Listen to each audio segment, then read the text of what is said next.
কে বললো যে সাধারণ মানুষ, গরিব দুঃখী মানুষ মায়ের আশীর্বাদ পায় না? আসলে তুমি তো এখন নতুন এসেছো এখানে, তাই বোধহয় তোমার জানা নেই।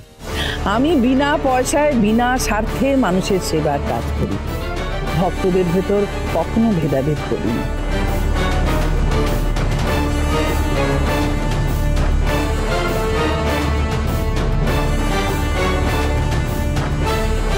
আচ্ছা মোহিনী মা, আপনি যেমন ভক্তদের মধ্যে কোনো ভেদাভেদ তো করেন না, তেমনি ঠাকুরে ঠাকুরেও তো ভেদাভেদ তো করা উচিত তো নয়, তাই না? যে কালী সেই তো কৃষ্ণ, তাই না? আগুন সাথে দাঁড়া তুই খাড়া, বিপদ তারিণী আমাদের।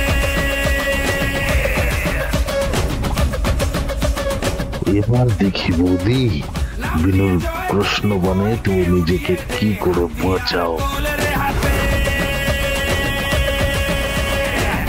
না, কালিয়া শ্রীকৃষ্ণ এক নয়।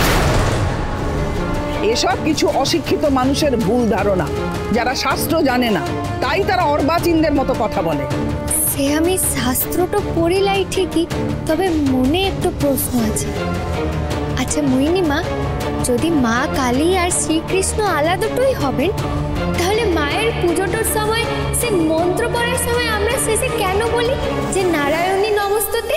নারায়ণী নমস্তুতে সৃষ্টি স্থিতি বিনাশানাং শক্তিভূতে সনাতনী গুণাশ্রয়ে গুণময়ে নারায়ণী নমস্তুতে শরণাগত দীনার্থ পরিত্রাণ পরায়ণে সর্বস্যার্তি হরে দেবী নারায়ণী নমস্তুতে।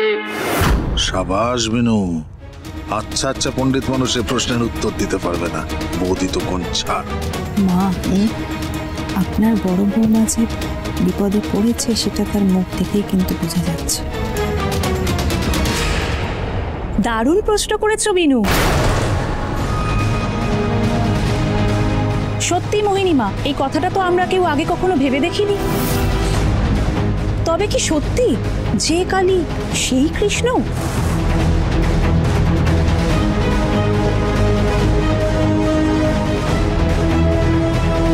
তবে কি শাক্ত আর বৈষ্ণবের মধ্যে কোনো বিরোধ নেই? বিনু কি বুঝে প্রশ্নটা করছে নাকি না বুঝে? কিন্তু মা চুপ করে আছে কেন?